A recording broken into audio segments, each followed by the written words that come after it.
ಚೆನ್ನು ಹನಲ್ಲ ಆಯ್ತು. ಈಗ ಇನ್ನೊಂದು 1 2 3 4 5 6 7 8 9 10 ಆಯ್ತು. ಈಗ ನಿಮ್ಮ ಮೊಣಕಾಲನ್ನ ಹಿಡ್ಕೊಳ್ರಿ, ಮುಂದೆ ಹಿಂದೆ ಇಷ್ಟೇ ಮತ್ತೆ ಸ್ಟ್ರೈಟ್ ಆಗೋದು, ಬೆಂಡ್ ಆಗೋದು ಮತ್ತೆ ಸ್ಟ್ರೈಟ್ ಆಗೋದು. 1 2 3 4 5 6 7 8 9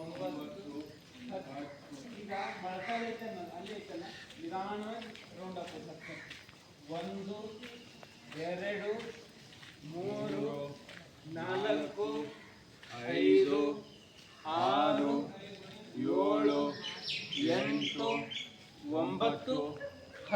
ಈಗ ಆಪೋಸಿಟ್ ಡೈರೆಕ್ಷನ್ 1 2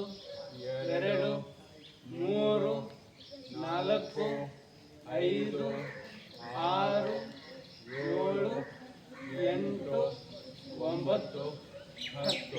ಇದು ಮೊಣಕಾಲು ಆರೋಗ್ಯಕ್ಕೆ ಚೆನ್ನಾಗಿರುತ್ತೆ. ನಿಮ್ಮ ಸ್ನಾಯು ಮತ್ತೆ ಮಾಂಸಖಂಡಗಳು ಗಟ್ಟಿಗೊಳ್ತವೆ. ಈಗ ವೃಕ್ಷಾಸನ ಮಾಡೋಣ. ವೃಕ್ಷ ಹೆಂಗಿರ್ತೈತಲ್ಲ ಆ ರೀತಿ ನಿಂತ್ಕೊಳ್ಳೋದು. ಏನು ಮಾಡ್ತೀರಾ? ಒಂದೇನಂದ್ರೆ ಕೂಡ ಬ್ಯಾಲೆನ್ಸ್ ಇದೆ. ವೃಕ್ಷಾಸನ ಮಾಡುವಾಗ ಒಂದೇ ಕಡೆ ಒಂದ್ ಕಡೆ ಗುರಿ ನೋಡ್ತಾ ಇದ್ದಾಗ ಐತಲ್ಲ, ಸಹಜವಾಗಿ ಬ್ಯಾಲೆನ್ಸ್ ಬರ್ತದೆ. ನೀವೇನಂದ್ರೆ ಒಂದೇ ಕಡೆ ನೇರವಾಗಿ ನೋಡ್ಬೇಕು.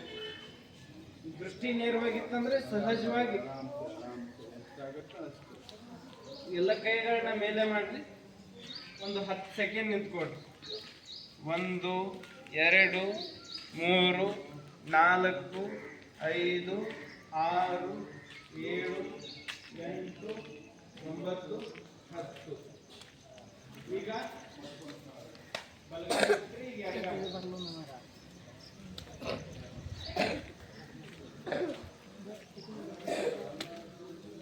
ಒಂದೇ ಕಡೆ ನೇರವಾಗಿ ಗುರಿಯನ್ನು ಇಟ್ಟು ನೋಡ್ತೀವಿ. ಎರಡು ಕಣ್ಣು ಒಂದೇ ನೇರವಾಗಿ ಒಂದೇ ರೀತಿಯಲ್ಲಿ ನೋಡ್ತಿದ್ರೆ ಸಹಜವಾಗಿ ಏಕಾಗ್ರತೆ ಬರ್ತದೆ. 1 2 3 4 5 6 7 8 9 10. ಆಯ್ತು.